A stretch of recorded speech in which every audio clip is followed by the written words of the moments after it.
بسم الله الرحمن الرحيم. السلام عليكم ورحمة الله وبركاته. أصحابي سو دواada meel walba aad joogtiin dunida dacaladeeda kala duwan waa qurux dumar. Asxaabay go'yadan hore aan u soo galiyay haddana waxaan jeclaystay maadaama aad la ii soo weydiiyay in aan macnaha ka hadlo.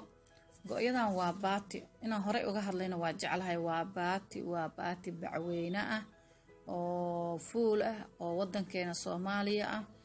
fuul waaye wadankeena laga isticmaalaa.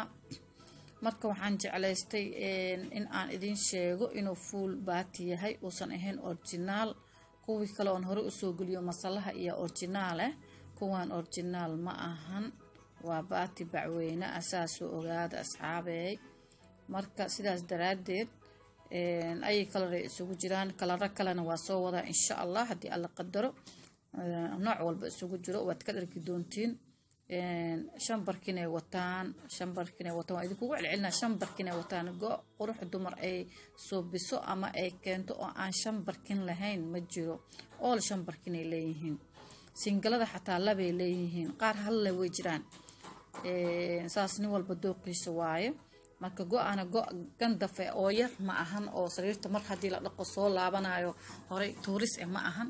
waa go' weyn oo sariirta waa aragtiin si uga sii dhacayso inta ay sii jeedo waa u jeedaa inay sariirtaada yaraato aad daran ma ogi.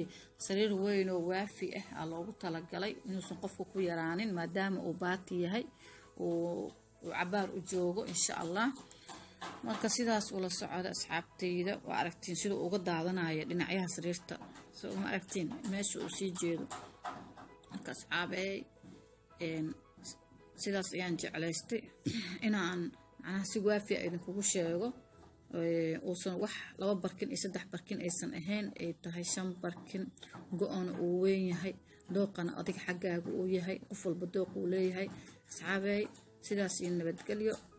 سكراب نهلا يسار عدي يوعصب إن شاء الله.